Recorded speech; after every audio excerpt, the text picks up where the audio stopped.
ले जी दोस्तों, फाइनली कल T20 वर्ल्ड कप का पाकिस्तान आगाज करेगा नेदरलैंड के अगेंस्ट। लेकिन इस वक्त सोशल मीडिया पे कुछ सबसे ज्यादा चीज डिस्कस हो रही है तो वो PSL ऑक्शन। सियालकोट स्टैलियंस ने भी जो है वो अपनी 4 रिटेंशंस का ऐलान कर दिया। आप सुनेंगे हैरान हो जाएंगे, कमाल का छक्का मारा है। सबसे पहले स्टीव स्मिथ, उसके बाद अब रिटेंशंस। पाकिस्तान के बड़े सुपरस्टार उसमें आपको अभी नजर आएंगे। लेकिन कल वर्ल्ड कप का आगाज है। एक तरफ बाइकआउट की खबरें चल रही हैं, दूसरी तरफ अफगानिस्तान के प्लेयर PSL के अंदर आ रहे हैं। उसके ऊपर पेशावर ज़ल्मी को इतना ज़्यादा क्रिटिसिज्म बियर करना पड़ रहा है। बहुत सारी चीज़ें हैं इस वीडियो के अंदर डिस्कस करने के लिए। कितने करोड़ में गए हैं जी पाकिस्तान के एक मौजूदा जो है वो सुपरस्टार, वो भी मैं आपको बताऊंगा। इसके अलावा USA ने पाकिस्तान की रातों की नींद भी उड़ा दी है, वो किस वजह से, वो भी इस चीज़ के ऊपर डिस्कस करेंगे। और श्रीलंका ने जो लेटर लिखा है कि वाकई ही पाकिस्तान की अब वापसी हो रही है वर्ल्ड कप के अंदर इंडिया के अगेंस्ट, और पाकिस्तान इंडिया के अगेंस्ट खेल सकता है, ये बड़ा इंपॉर्टेंट सवाल है। बहुत कुछ चल रहा है, इस वीडियो के अंदर डिस्कस करेंगे। सबसे पहले चूंकि PSL के ऊपर डिटेल में आते हैं बाद में, लेकिन अभी चूंकि कल पाकिस्तान ने नेदरलैंड के अगेंस्ट T20 वर्ल्ड कप 2026 जिसका इतना ज्यादा रोला चला है, उसका अब पाकिस्तान ने कल अपना शुरुआत करनी है। होप सो कि पाकिस्तान अपना जो है वो अच्छा आगाज करे। बारिश की भी बहुत ज़्यादा खबरें आ रही है, वहाँ पे बारिश चल भी रही है। लेकिन पाकिस्तान के लिए ये मैच बहुत बहुत बहुत इंपॉर्टेंट है। ना सिर्फ मैच इंपॉर्टेंट है बल्कि पाकिस्तान ये मैच किस तरह से जीतता है वो भी बड़ा इंपॉर्टेंट है, क्योंकि रन रेट बड़ी मैटर करेगी। श्रीलंका के अंदर बारिश होती है और वहां पे पाकिस्तान ने तो एक ऑलरेडी कह दिया कि भाई हम 15 फरवरी इंडिया के अगेंस्ट मैच नहीं खेल रहे, तो भाई अपने 2 पॉइंट वहां पे माइनस कर दो, पाकिस्तान की रन रेट भी गिरेगी। और फिर पाकिस्तान को जो है वो अफोर्ड नहीं हो सकता कि पाकिस्तान किसी एक टीम के अगेंस्ट भी हारा तो भाई मामला गड़बड़ हो जाना है। क्योंकि USA ने जो किया है ना भाई, USA ने इंडिया ए के अगेंस्ट 200 रन स्कोर कर दिए। उसके बाद न्यूजीलैंड के अगेंस्ट भी भाई चेस करते हुए 201 तक पहुंच गए। भाई ये चीज शो करती है कि भाई USA की टीम बहुत तगड़ी है। उसने पिछले वर्ल्ड कप में हमें हराया भी है, तो वो भी एक कहीं ना कहीं स्ट्रेस या साइकोलॉजिकली प्रेशर पाकिस्तान के ऊपर होगा। लेकिन चूंकि अब जो सलमान लियागा ने आज बात की है, वो अप्रोच बाबर आजम के अगेंस्ट नहीं कहूंगा, बाबर आजम के बारे या फखर जमान सीनियर प्लेयर के बारे में जो उसने बात की है, वो चीज मुझे लगता है कि शायद पाकिस्तान अप्रोच इस वक्त सही लेके चल रहा है। इसी चीज की कमी थी बहुत अरसे से पाकिस्तान टीम के अंदर। तो उन्होंने बोला, जो उनकी प्रेस कॉन्फ्रेंस थी, प्री मैच प्रेस कॉन्फ्रेंस, उसके अंदर जो सबसे इंपॉर्टेंट जुमला था, उन्होंने बोला कि अगर जरूरत पड़ी कि बाबर आजम और फखर जमान हमारी टीम में फिट इन नहीं हो रहे तो हम उनको भी छुट्टी करवा देंगे। भाई बैठो, थैंक यू सो मच, आपकी बहुत सर्विसेज हैं। 10 साल से आप खेल रहे हैं, लेकिन अब आप हमारी टीम में फिट इन नहीं हो रहे तो अभी हम आपको चांस नहीं दे रहे। अभी हम यंग लड़कों को लेके जाएंगे, ख्वाजा नाफे को लेके जाएंगे, दूसरों को खिलाएंगे। तो ये बड़ी इंपॉर्टेंट चीज थी जो हम बड़े अरसे से कहते हुए आ रहे हैं कि कंडीशंस को देखें, सिचुएशन को देखें। जरूरी नहीं है कि भाई आपकी टीम में शहीन शाह अफरीदी है, रिजवान है, बाबर है, तो इनको हर जगह पे, जिम्बाब्वे, न्यूजीलैंड, हर जगह पे आपने इनको खिलाना है। ऑस्ट्रेलिया के अंदर भी खिलाना है, इंडिया के अंदर भी खिलाना है, कोई नेपाल आ गया तो उसके अगेंस्ट भी खिलाना है। तो ये जरूरी नहीं होता। तो उस वजह से ये सोच अच्छी लगी है। मैं ये नहीं कह रहा कि बाबर आजम को खिलाओ ही ना, क्योंकि जब बाबर आजम नहीं थे तब भी जो है वो सबने कहा नहीं जी बाबर आजम को वापस लेके आओ, बाबर आजम के बगैर तो पाकिस्तान टीम कुछ भी नहीं है। तो अब बाबर आजम वापस आए तो अब हम उसको फिर बाहर निकालने की बात कर रहे हैं। तो मुझे लगता है कि सिचुएशन जो सलमान लियागा ने बात की है कि कंडीशंस को देखेंगे हम। यहाँ पे हमारा मेन फोकस है कि यार हमारी टीम में कौन फिट इन हो रहा है, क्या कंडीशंस क्या डिमांड कर रही हैं। तो इस हिसाब से अगर बाबर को ड्रॉप करना पड़ा तो ये कर्ज, ये जो हिम्मत है ना उनके अंदर, ये चीज़ मुझे पसंद आई है और ये होनी भी चाहिए। मुझे लगता है सिचुएशन मैटर करती है, टीम का को क्या रिक्वायर्ड है, कंट्री मैटर करती है, कोई एक नाम मैटर नहीं करता। और बाबर आजम की परफॉर्मेंस भी खराब चल रही है, तो फखर और बाबर में से कल कोई ड्रॉप एक लाजमी होगा, ये तो कंफर्म है।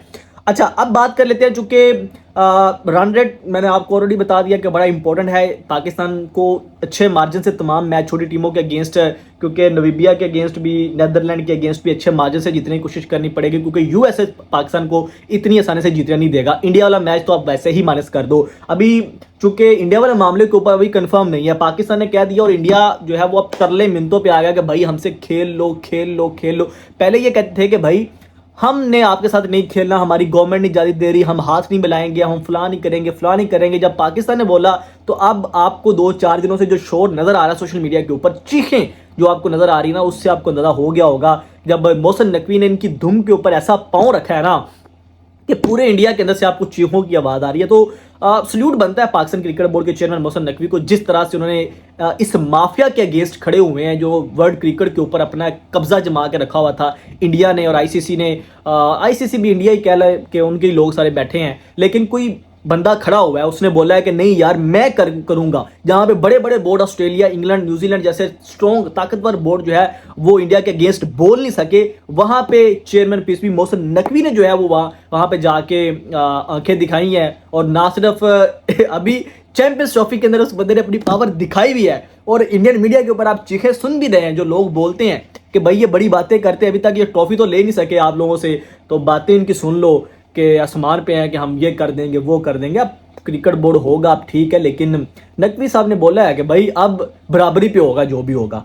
ओके, तो बांग्लादेश के साथ अनफॉर्चुनेट हुआ है और वो उन्होंने बोला भी है, पाकिस्तान के पीएम की तरफ से भी आपको शहबाज शरीफ ने भी स्टेटमेंट दी कि हम बांग्लादेश के साथ खड़े हैं। पाकिस्तान की पता आपको बहुत सारी डिमांड है। श्रीलंका ने लेटर लिख दिया क्योंकि श्रीलंका इस वक्त हाथ पांव फूले हुए हैं, क्योंकि उनका वो होस्ट कंट्री है ना, तो होस्ट कंट्री का होता है यार कि हमारे अंदर यहाँ पे मैचेस डिस्टर्ब ना हो। जैसे पाकिस्तान के पास चैंपियंस ट्रॉफी थी तो पाकिस्तान कह रहा था कि यार यहाँ पे जो मैक्सिमम मैचेस यहाँ पे हो, तो श्रीलंका ने लेटर लिखा पाकिस्तान क्रिकेट बोर्ड को, तो उन्होंने बोला कि भाई आपने हमें बड़ी सपोर्ट की है, हम भी आपके साथ खड़े हैं, बट ये हमारी गवर्नमेंट का डिसीजन है, हम इस पर कुछ नहीं कर सकते। क्योंकि वहाँ पे हज़ारों फैंस गए हुए हैं इंडिया से, पाकिस्तान से, पूरी दुनिया से हज़ारों लाखों की टिकटें हैं, होटल बुकिंग है, वहाँ पे बहुत कुछ उनकी इकॉनमी ऊपर जानी थी। लेकिन अब वो आपको पता है कि जब से पाकिस्तान ने बॉयकॉट का ऐलान किया उनका भी बड़ा मसला बना हुआ है। खैर, अब आ जाते हैं पेशावर उसकी तरफ। प्लेइंग 11 के ऊपर बाद में बात करेंगे, पीएसएल ऑक्शन के ऊपर बात कर लेते हैं। बड़ा मज़ेदार सीज़न आने वाला है क्या भाई।